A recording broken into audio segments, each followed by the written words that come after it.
Your house prays, but does it have order? That's what Padre Pio would say when he leaned forward in the confessional, those scarred hands gripping the wooden divider, eyes cutting through excuses like a blade through cloth. He wasn't asking about tidiness. He wasn't asking about chores. He was asking about authority, about spiritual governance, about whether your home had a master or whether it was a house divided bleeding grace through cracks you couldn't see, but the enemy could. Most people couldn't answer. They'd stammer, they'd deflect. They'd talk about their rosaries, their mass attendance, their holy water bottles in the cupboard. And Padre Pio would wait, silent. That armed silence that made grown men sweat. Because he already knew the answer. He could smell it. The incense mixed with fear in that confessional wasn't just nerves, it was the scent of unsealed homes, of families drowning in good intentions but hemorrhaging protection. Here's what he saw that you can't. Many homes don't collapse from one catastrophic sin. They dry rot from the inside. Small plagues, unsealed spiritual doors. The enemy doesn't need to kick down your front entrance if you've left the back window open. And January 17th, that's the day heaven circles on the calendar and says, here's your chance to lock it, but you have to show up. You have to obey. And if you don't, the door closes, not forever, but for that year. The smell in that confessional was always the same. Tobacco from the farmers, wet wool from the mountain women, and underneath everything else, terror, the bone-deep kind, the kind that comes when a saint looks at you and sees the chaos you've been ignoring at home. Type "Lord, wake my soul" in the comments if your home feels heavy. Do it now. That public cry is already the first act of sealing. It's the knock before heaven opens the door wider. Because what I'm about to show you isn't devotional theory. It's a battle plan from the Egyptian desert, filtered through the wounded hands of a saint who understood spiritual warfare the way soldiers understand combat. And every word of it is designed to arm you before January 17th arrives, or to help you rescue someone else if you've already missed it. Let me be direct with you. Egypt, 3rd century. A young man named Anthony walks into the desert with nothing but a cloak and a decision. No books, no community, no safety net. He found an abandoned tomb carved into rock and made it his home. That's where hell found him, and that's where he discovered the weapon that would change spiritual warfare forever. Armed silence, not meditation, not contemplation, not the peaceful quiet of monks in gardens. This was combat silence, focused, weaponized, the kind of stillness that makes demons panic because they can't manipulate what they can't distract. Let me explain what happened in that tomb. The demons came at Anthony with everything: visions of banquets when he was starving, memories of women when he was alone, sounds of his family calling for him in the dark. They shape-shifted into wild animals, filled the tomb with the stench of sulfur, beat him unconscious, and left him for dead. Historians documented this. The Church Fathers recorded it. This wasn't symbolic. This was documented spiritual assault. But Anthony didn't scream. He didn't run. He didn't beg God to make it stop. He did something the enemy couldn't process. He stayed, silent, focused, immovable. Because here's what the demons discovered that night, and what Padre Pio would teach 16 centuries later: focused silence is a fortress the enemy cannot breach. Not because silence is passive, but because silence with focus becomes a spiritual weapon. It's prayer stripped to its spine, no distraction, no negotiation, just iron obedience aimed like a spear at hell's throat. The demons hate this more than screaming. They hate it more than exorcisms. Because exorcisms end, screaming burns out, but a soul that learns to be silent, truly silent, with every fiber aimed at God, that soul becomes untouchable. St. Anthony learned this in the dark. Padre Pio embodied it in the confessional, and both of them tried to teach it to families who thought spiritual protection meant talking more, praying louder, doing more devotions. No, Sometimes the most powerful thing you can do is shut your mouth, fix your gaze on Christ, and refuse to let the enemy use your own voice against you. That's armed silence. That's why the enemy fears focus more than fury, because fury exhausts itself. But focus is patient. Focus waits. Focus starves demons of the chaos they need to operate. In that tomb, after days of assault, something broke. Not Anthony, the demons. They fled. And when his disciples found him weeks later, bruised and skeletal but alive, he told them something that echoes through the centuries. The enemy only has power over the distracted soul. That's it, that's the key. Distraction is the wound. Focus is the tourniquet. And January 17th is the day the church says, remember this, honor this, seal your home with this authority. Because Saint Anthony didn't just survive the desert, he conquered it. He transformed that tomb from hell's playground into a sanctuary demons couldn't enter. And the church has been teaching families how to do the same thing with their homes ever since. But you have to know how. And that's where most families fail, not from lack of faith, but from lack of instruction. They want the protection St. Anthony had, the authority Padre Pio wielded, but they don't know the protocol. They don't know the specific steps. They don't understand that spiritual warfare isn't improvisation. It's obedience to ancient patterns heaven has been guarding for centuries. The enemy doesn't need to destroy you with big sins. He'll just let small plagues go unsealed until your home dries from the inside. That's what Padre Pio told them, and families would nod, not understanding, not yet, because small plagues don't announce themselves.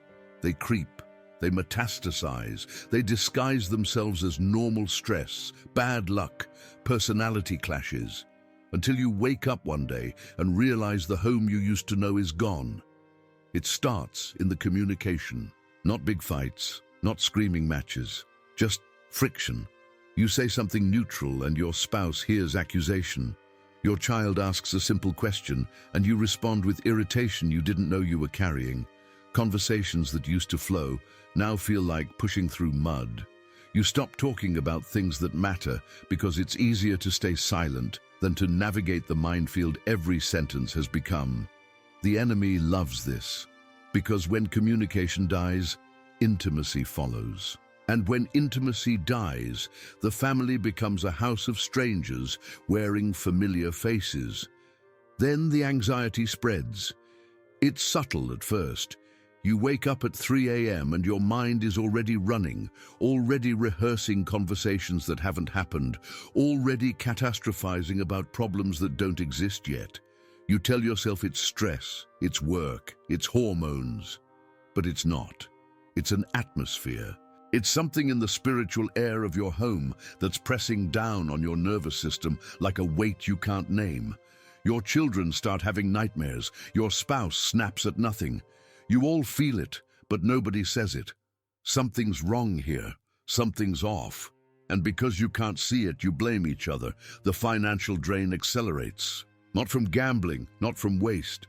The money just disappears. The car breaks down, the medical bills pile up, the job that was stable suddenly isn't. The emergency fund you swore you'd protect evaporates in 3 months. And you're not irresponsible. You're not reckless. You're just hemorrhaging resources and you don't know why. Padre Pio saw this constantly. Families who tithed, who budgeted, who prayed over their finances and still bled money like a wound that wouldn't close. Because the wound wasn't financial, it was spiritual. And no budget can seal a spiritual door. Then it reaches the children. That's when most parents panic. Because your daughter, who used to sing in the morning, now drags herself out of bed like she's carrying stones. Your son, who loved family dinners, now locks himself in his room. The light in their eyes, it's dimming. And you tell yourself it's adolescence, it's hormones, it's screens. But deep down, you know it's more. Because you're watching them change into people you don't recognize, and you're powerless to stop it. They're angry at nothing. Sad for no reason, withdrawn in ways that feel spiritual, not psychological. And through all of this, The communication breakdown, the anxiety epidemic, the financial bleeding, the children's transformations. You're praying, you're going to Mass, you're trying. But it feels like your prayers hit a ceiling and fall back down. Like protection is a concept, not a reality. Like heaven is watching but not intervening. That's the infection fully metastasized. That's an unsealed home. Not cursed, not possessed, just open. With spiritual doors the enemy uses freely because nobody taught you how to close them, because you inherited sacramentals without instruction, because you were given holy water but not the protocol, because you know how to ask for protection but not how to enforce it. Padre Pio watched families crumble under this weight. Good families, faithful families, families who loved God but didn't know how to wield authority. And he'd tell them what he told that grandmother in 1955, the words that made her cry, "You're fighting with your hands tied. Untie them, learn the protocol, seal what God has given you the authority to seal." That's what January 17th offers. Not magic, not superstition, authority, ancient, proven, church-sanctioned authority to mark your threshold and say to the enemy, "Not here, not anymore. This home belongs to Christ." But only if you show up, only if you obey, only if you understand that spiritual protection isn't automatic. It's activated by families who know what to do and have the courage to do it. You want to know what Padre Pio taught those families? The exact protocol? The specific steps? Not vague, not symbolic. The actual warfare instructions that transformed unsealed homes into fortresses demons couldn't breach. Start with contrition. Real contrition, not the polite kind. Not the sorry for my sins in general kind, the raw kind. Stand in the center of your home on January 17th at dusk and confess out loud the specific chaos you've allowed to root there. The unforgiveness, the envy, the gossip, the pornography nobody talks about, the resentment that calcified into bitterness, the spiritual negligence. Name it, all of it, because you can't seal a door you won't admit is open. Padre Pio was brutal about this. He'd tell people, you want protection, fine. First, confess what you've been protecting. And families would squirm, because admitting the rot means facing it. But that's exactly the point. The enemy thrives in secrets. He loses power the moment you drag everything into the light and say, "God, look at this. Look at what we've allowed. Sever it, burn it, make this home clean again." That confession, that raw, specific, humiliating confession, is already half the battle, because it breaks the silence the enemy needs to operate. It declares warfare. It tells hell, "We see you now, and we're not playing anymore." Then you go to the threshold, your front door, not metaphorical, actual. Because in scripture, in tradition, in every ancient teaching about spiritual authority, thresholds matter. They're boundaries, markers, legal lines in the spiritual realm. When you mark a threshold, you're making a declaration before heaven and hell that this space is claimed. This space has a master, and that master isn't you, it's Christ. Get the blessed candle this week. Call your parish. They have them. Get the holy water, not grocery store water with a prayer said over it. Actual blessed water from actual clergy who have actual authority. Because this isn't symbolic, this is sacramental warfare. The tools matter. On January 17th at dusk, not morning, dusk, because that's the liturgical hour St. Anthony is honored, light that candle at your threshold. Take the holy water in your hand and make the sign of the cross on your doorframe with wet fingers. Press it into the wood, mark it physically, because you're not hoping for protection, you're enforcing it. Then speak the invocation, not timidly, not as a request, with authority. Saint Anthony, guardian of the desert and defender against all plagues, protect this home. Protect all who live here and all who will come after. Shield us from every evil that does not come from God's hand. In the name of the Father, and of the Son, and of the Holy Spirit. You're not asking St. Anthony to protect you. You're invoking his intercession through the authority Christ gave his church. You're activating a spiritual law that's been in effect since the desert. You're plugging into a power grid that's been humming for 16 centuries. Then step back, let the candle burn, let the seal set. You might feel nothing, that's fine. Feelings aren't the barometer, obedience is. Heaven doesn't respond to emotions, it responds to submitted wills. And in that moment, when you've confessed, marked and invoked, you've done everything the church says to do. The rest is God's work. But here's where families make the mistake. They do the ritual once and expect instant transformation. They wake up January 18th and feel disappointed because the kids are still sullen, the bills are still stacked, the anxiety is still gnawing. Spiritual sealing isn't instant. It's progressive.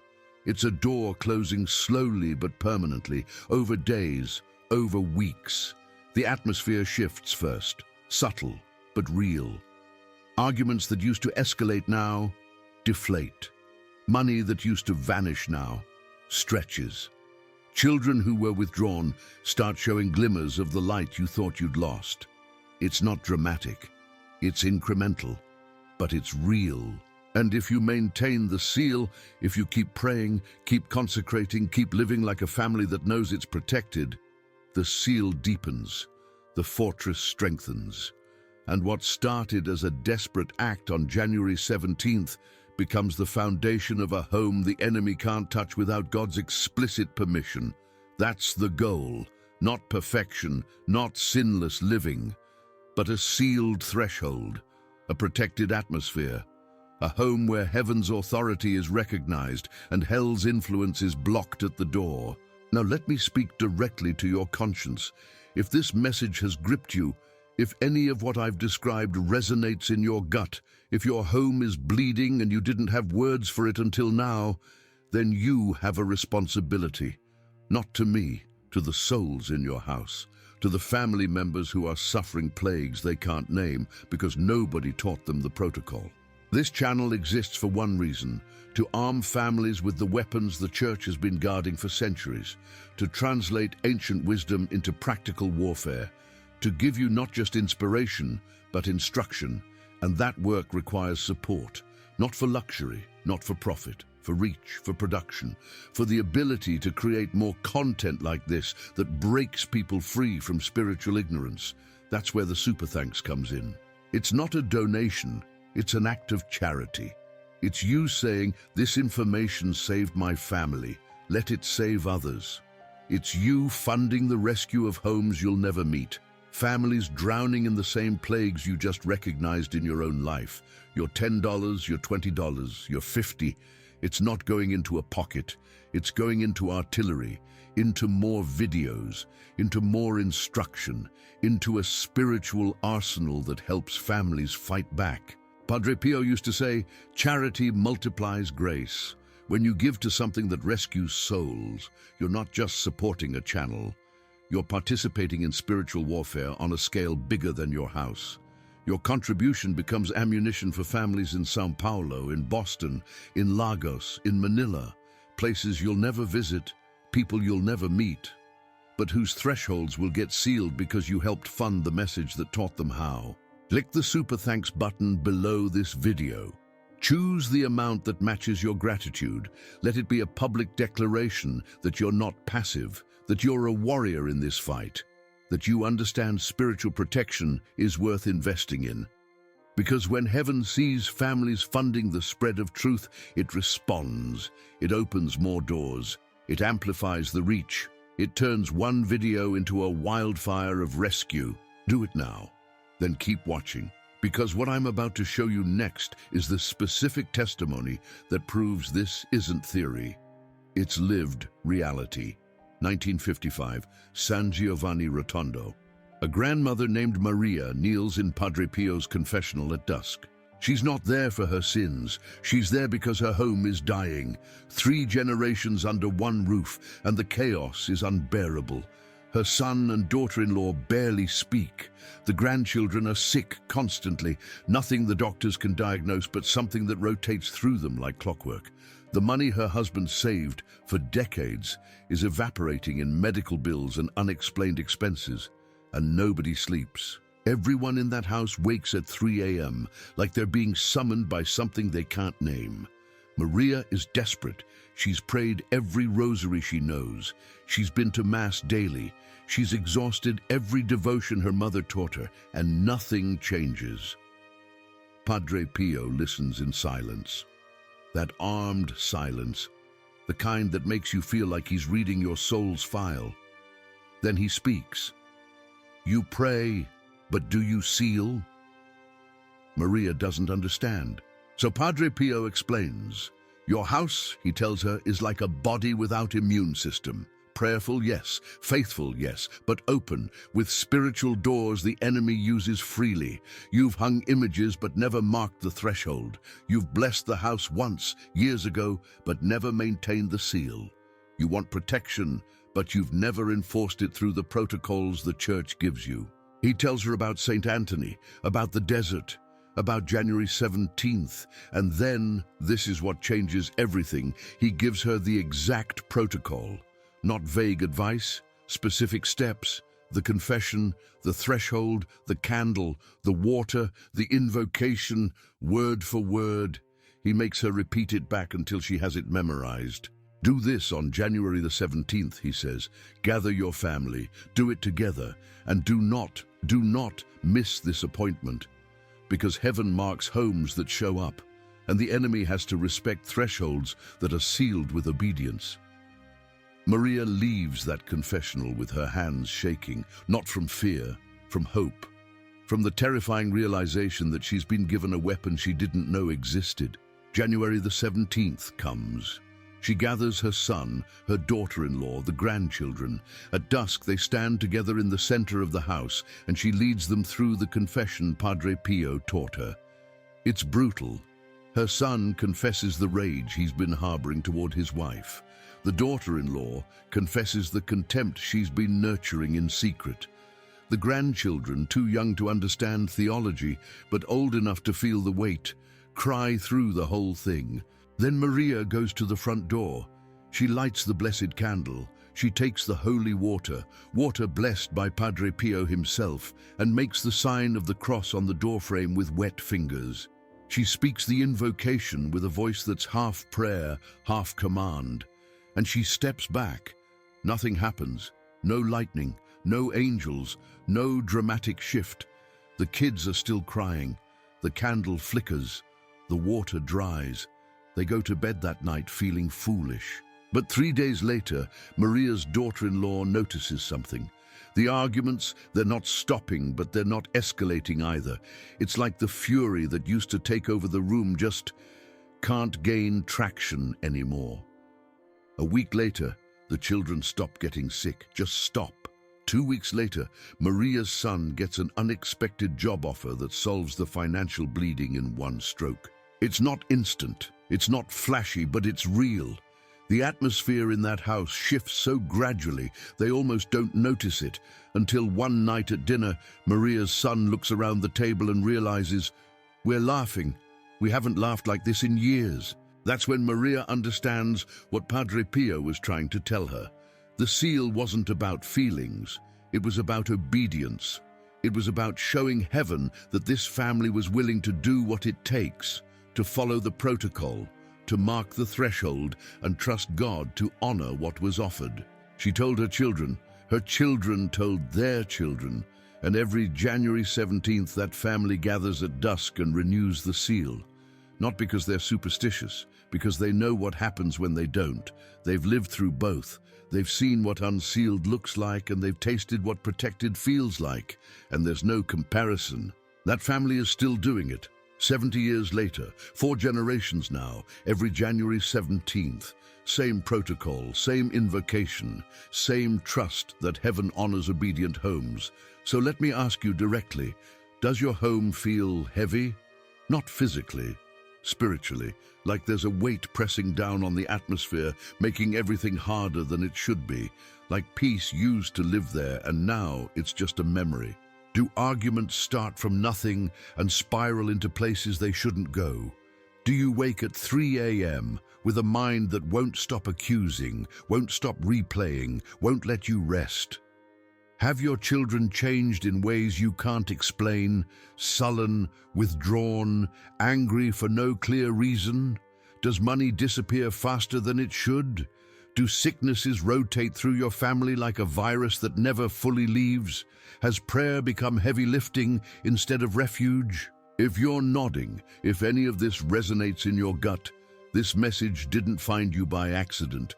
God doesn't shout, He whispers. And January 17th is one of those ancient whispers that's been traveling through centuries, through deserts, through the scarred hands of saints who understood spiritual warfare the way soldiers understand combat. It's a date marked by heaven, a threshold, a door that opens once a year for families willing to walk through it.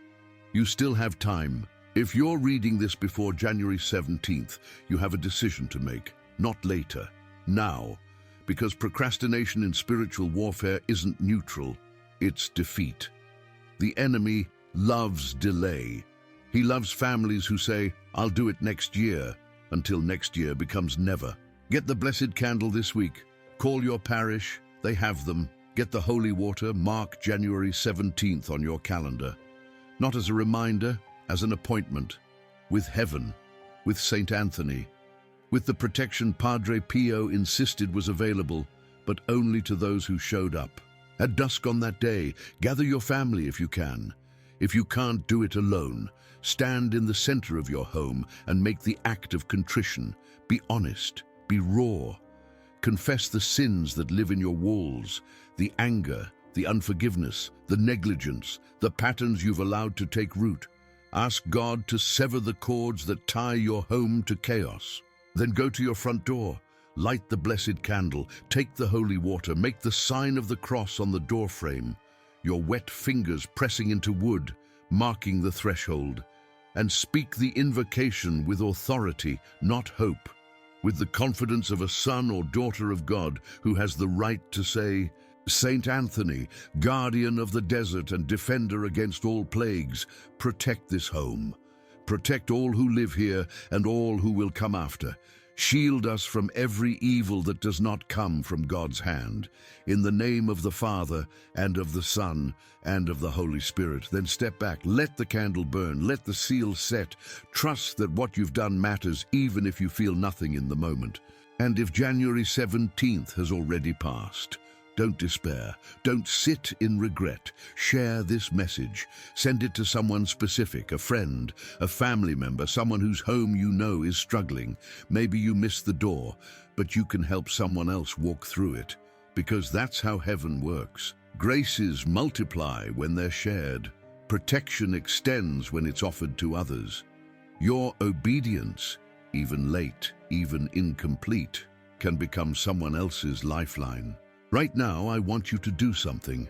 It's simple, but it's powerful. It's a public act of consecration. In the comments below, write the word protection, then add the name of your city or country. Then, if you're comfortable, the name of your family or your household. Like this, Protection, Boston, USA, Martinez family. Or this, Protection, São Paulo, Brazil, Silva home. That simple act, putting your family's name in a public space with a declaration of protection, is already a form of sealing. It's a statement before heaven and earth that you're claiming God's authority over your threshold, that you're not passive, that you're obedient. Do it now. Don't scroll past. Don't wait. Type it. Make the declaration. And then share this video, not with everyone, with someone specific, someone whose home feels heavy, someone who's been suffering those small plagues, the arguments, the sickness, the financial drain, the sleeplessness, the children's changes.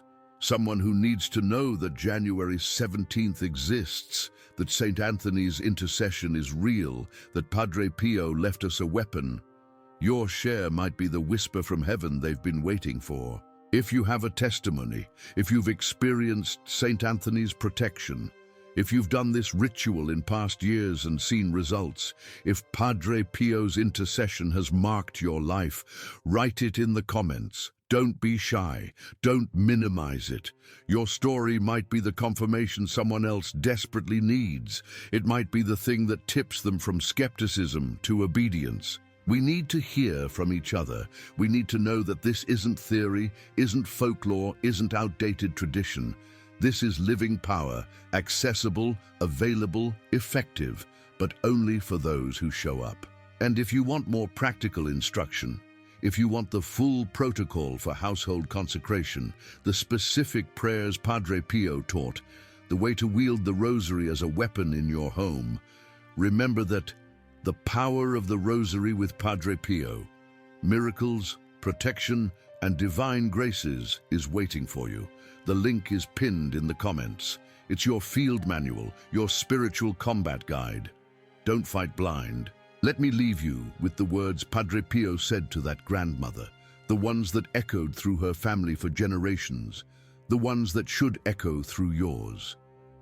Heaven recognizes obedient homes, not perfect homes, not homes without sin or struggle. Obedient homes, homes that say yes when heaven offers a grace, homes that mark their thresholds and trust that God honors what's offered to him.